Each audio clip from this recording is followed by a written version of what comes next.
이번 어버이날을 마지막으로 길다면 길고 짧다면 짧은 시어머니와의 연을 끊어버렸습니다. 5월 초에 정말 많은 일들이 있었고 지금은 아무렇지 않은 듯 생활하고 있지만 사실 저에게도 큰일이었기에 머릿속이 어지러운 상태입니다. 저는 올해로 결혼 5년 차에 접어들었습니다. 그동안 정말 많은 시집살이를 겪었네요. 결혼 초반에는 안부 전화로 시작된 트러블로 인해 남편과의 갈등도 심했습니다. 이후 선물 문제와 친정 험담, 자격지심, 가스라이팅까지 이야기를 하자면 끝도 없습니다. 혹시라도 나중에 제 마음이 흔들릴까 싶어 일기장에 그동안 있었던 일들도 다 적어뒀네요. 마지막 그날 제가 들었던 말은 결혼하고 아들한테 뭔가가 쉬었다. 내가 키울 땐 안 그랬다. 이래서 호랑이띠랑 토끼띠를 결혼시킬 땐 조심해야 한다. 여기서 참고로 말씀드리자면 제가 호랑이띠이고 남편이 토끼띠인데 궁합이 안 맞다는 말을 어디서 들으신 건지 저런 말들을 매번 하셨습니다.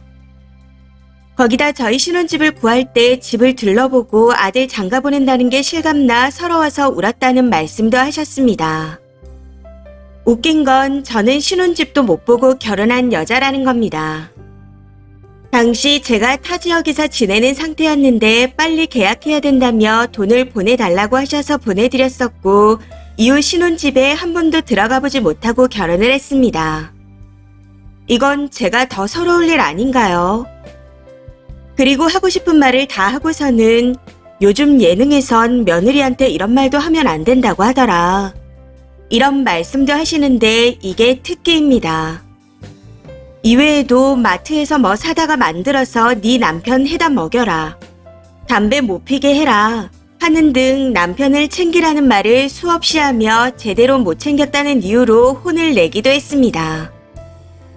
해서 제가 피는 것도 아니고 남편이 피는 담배를 가지고 왜 제가 혼나야 돼요? 하고 물었더니 본인이 말해도 안 들으니 저를 혼내면 말을 들을 줄 알았답니다. 아니 엄마인 본인도 못 고치는 걸 왜 저한테 그러시는 건지. 아무튼 이런저런 일들이 많았었는데 계속 참다 이번 어버이날은 저도 한계에 달해서 제발 그만하세요. 한 번만 더 이런 말씀 하시면 저 집으로 돌아갈 거예요. 하고 버럭해버렸습니다. 당시 시어머니 댁에서 식사 중이었거든요. 그랬더니 애가 버릇이 없다부터 시작해서 남편한테 막말을 한다. 우리 집이 가난해서 막 하는 거냐. 하고 다다다 말씀하시기에 그대로 뛰쳐나왔습니다. 시어머니가 이혼 후 기초수급자로 계시고 같이 사는 남자분이 있는데 그분을 향해 안녕히 계세요. 앞으로 다시는 이 집에 안 올 것 같네요. 하고는 그대로 나와버렸습니다. 남편이 이대로 가면 안 된다며 저를 말렸었지만 뿌리치며 악소리를 지르고는 나와버렸어요. 그러고는 큰 길로 나와 집에 타고 갈 택시를 잡으려고 기다리고 있는데 저 멀리서 남편이 졸졸 쫓아 나오는 겁니다. 미안하다 하고 말하는 남편에게 다시는 여기에 올 생각 없으니 너는 아들 도리를 하던지 말던지 해라.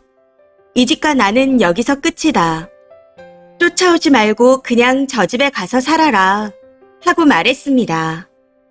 그러고는 때마침 제 앞을 지나가는 택시를 잡아타고 집으로 돌아오는데 희한하게 눈물이 한 방울도 안 나오더라고요. 머릿속에서 이제 그만 이혼해야지. 이혼하는 방법부터 알아봐야지. 이런 생각만 하면서 집으로 돌아왔던 것 같습니다. 제가 4시쯤 집에 도착했는데 남편은 8시쯤 돌아오더군요. 평소 남편이 시어머니와 같이 사시는 분께 삼촌이라 부르는데 집에 오자마자 저를 보며 나도 삼촌도 며느리한테 그렇게 얘기하지 말라고 했는데 왜 그렇게까지 하는지 모르겠다. 너가 마음이 풀릴 때까지는 안 가도 된다. 이건 삼촌도 나도 같은 생각이다. 몇 년이 지나든 평생이 되든 안 풀린다면 안 가도 된다. 미안하다. 우리 집 때문에 사랑받고 살아야 될 사람을 이렇게 살게 해서 미안하다. 진짜 정말 미안하다. 하고 펑펑 울면서 이야기하는데 저도 갑자기 눈물이 나와 같이 울어버렸습니다. 이후 며칠 동안은 평소처럼 잘 지내진 못했지만 어색했던 사이가 서서히 원상복귀되고 있습니다. 그런데 몇 년 동안 당했던 게 한순간에 결말이 나고 나니 여러 가지 감정이 뒤섞이는 것 같습니다. 제가 시집살이로 힘들 때 똥차 사놓고 똥차라고 투정 부린다는 얘기도 들어봤었고 너처럼 살기 싫어서 결혼하기 싫다는 말도 들었습니다.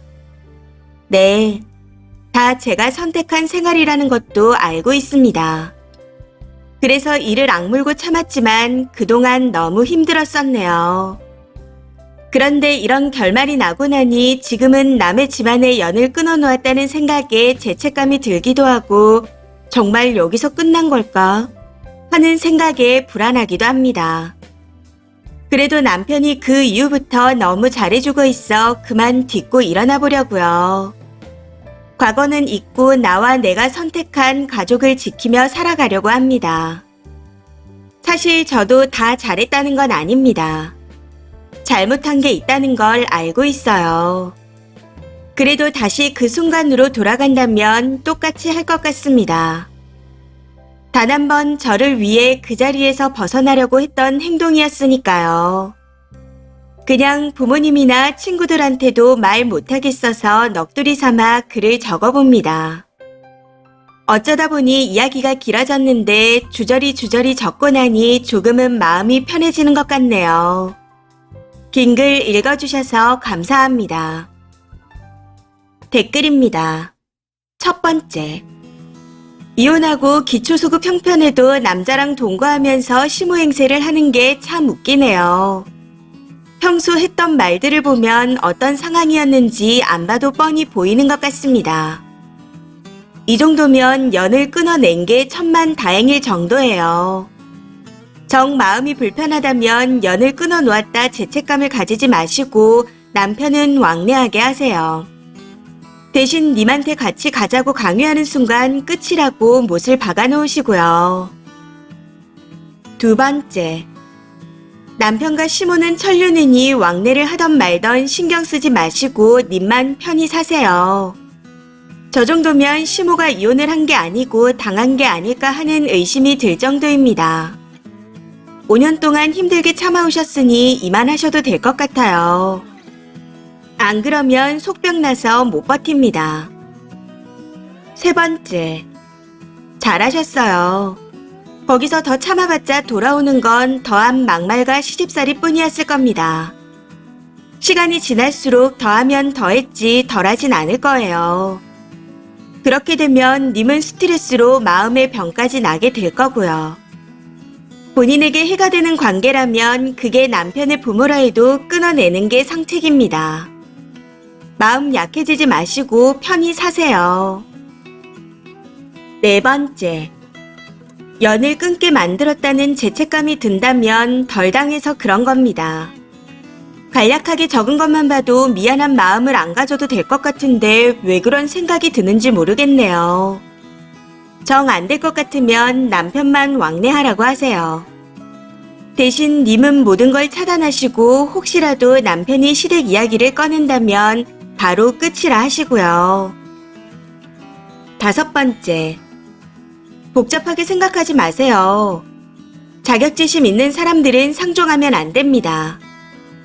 남 탓만 해대는 이기적인 사람이거든요. 상대방을 본인보다 못하다 생각해서 다른 사람을 깎아내리고 비아냥대며 미치게 만듭니다. 하물며 그 상대가 며느리라면 더 심할 테죠. 이혼까지 생각한 마당에 불안해하지 마시고 마음 편히 지내세요. 이게 끝이 아니라면 까짓거 이혼밖에 더 하겠나요? 이번 사연은 여기까지입니다. 시청해주셔서 감사합니다.